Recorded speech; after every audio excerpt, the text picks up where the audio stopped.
देश में कोरोना के बाद अब नए वेरिएंट ओमिक्रॉन की एंट्री के बीच एक और खतरा मंडराने लगा है। देश की कोरोना की आर वैल्यू चिंताजनक 1 के आसपास है। 2 दिसंबर तक के आंकड़े बताते हैं कि देश की आर वैल्यू 0.95 है। आइए जानें आर वैल्यू यानी रिप्रोडक्शन वैल्यू क्या है। आर वैल्यू यह बताती है कि कोरोना से इन्फेक्टेड एक व्यक्ति से कितने लोग इन्फेक्ट हो रहे हैं या हो सकते हैं। अगर आर वैल्यू 1 से ज्यादा है तो इसका मतलब है कि केस बढ़ रहे हैं, और अगर 1 से कम हो रही है तो ये केसेस घट रहे हैं। इसे ऐसे भी समझ सकते हैं कि अगर 100 व्यक्ति इन्फेक्टेड हैं और वे 100 लोगों को इन्फेक्ट करते हैं तो आर वैल्यू 1 होगी, पर अगर वे 80 लोगों को इन्फेक्ट कर पा रहे हैं तो यह आर वैल्यू 0.80 होगी। आर वैल्यू का सीधा सीधा संबंध केसेस बढ़ने या कम होने की रफ्तार से है।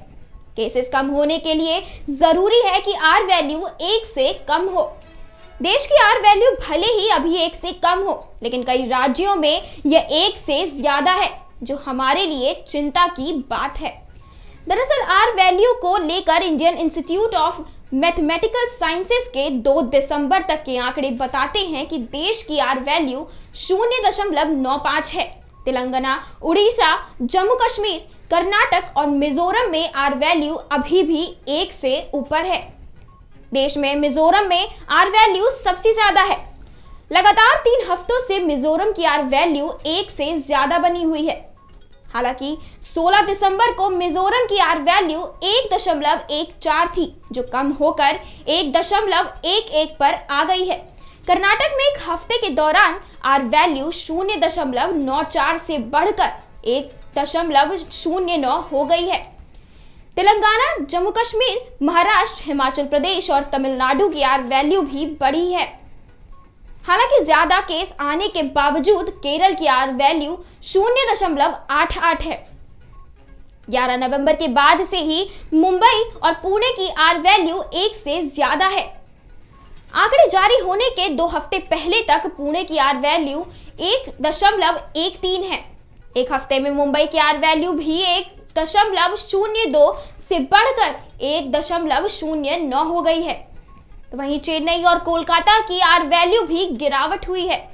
दूसरी लहर की शुरुआत के दौरान 9 मार्च और 21 अप्रैल के बीच आर वैल्यू 1.37 थी। इसी वजह से इस दौरान केस तेजी से बढ़ रहे थे और दूसरी लहर अपने पीक की ओर बढ़ रही थी। 24 अप्रैल से 1 मई के बीच आर वैल्यू 1.18 थी और फिर 29 अप्रैल से 7 मई के बीच 1.10 रह गई। उसके बाद से आर वैल्यू लगातार कम होती गई, जिस वजह से केसेस भी कम होते गए।